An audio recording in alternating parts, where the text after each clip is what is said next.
टाकून चांगलं कट होतंय हो. बारीक फुडलाय ग चांगला.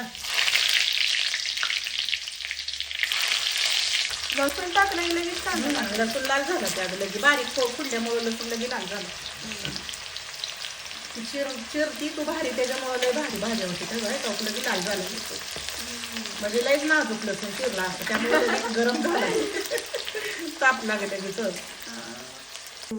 आता घ्यायचं वाटाणा टाकू आणि टमाटर टाकायचं की जरा वाटाणा भाजू दे. वाटाणा काय लगेचच ही लगेच तेलात तर असं केलं की लगेचच त्याला कवडा असतात त्यामुळे लगेचच भाजून निघते. तर त्याला काही जास्त भाजायची गरज नाही. पण अगोदर तेलात वाटाणा असं जरा खाली असं खालवत करावं म्हणलं. बघ की लगेच खूप टाकलं की लगेच तडकड उडते तर तेला तर लगेच भाजून निघते. तर हळद टाकायची बघ तिथं बाळा थोडीशी.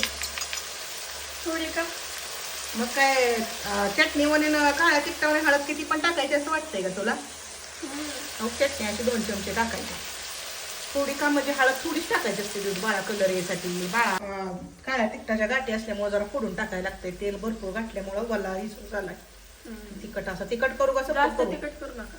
तुझं तर रोजच्या भाज्यांना जास्त तिखट करू नको आणि जास्त तिखट करू नको. कधी तिखट खायची की एकदाच बाई.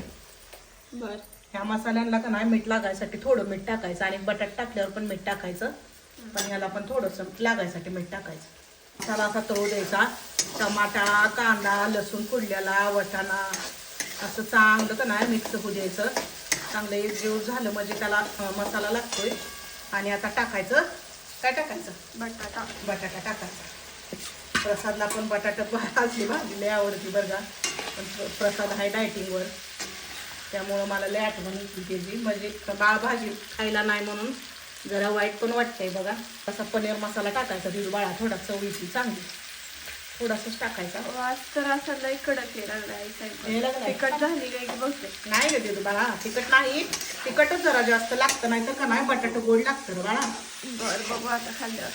पाणी नाही गवत हे पाणी नाही अजिबात असंच परतायचं. हे पाणी टाकल्यावर कशी चव चांगली राहत नाही. म्हणजे भाकरी बरोबर खायची असतात सरभरीत भाजी करायची. शेंगदाण्याचं कूट हे टाकून रबरबीत अशी भाजी मग गिरवी टाकायची. जर पाणी जर वतायचं असलं ना गिरवी टाकली तरी पण छान होती भाजी. पण आपल्याला चपाती सोबत खायची ही भाजी सुकी. कोथिंबिरीला काय टेन्शन नाही बरं का तिथं बाळा. कोथिंबीर असल्यामुळे ती पण कोथिंबीर टाकायला हाय बरं का. तुम्ही कोथिंबिरीची भाजी करायला पण चांगली वाटते. हाय तोपर्यंत घालायची. पुन्हा उन्हाळ्यात विकत आणायची. उन्हाळ्यात काय तापमान तापतंय त्यामुळे राहणार कोथिंबीर उगत नाही बाळा. तर असं मस्तपैकी बटाटा झालाय. तर आता आजी नानाला पण जेवायला देऊया आणि आपण पण गरम गरम जेवून घेऊया. साहेब तर जेवून गेलेत.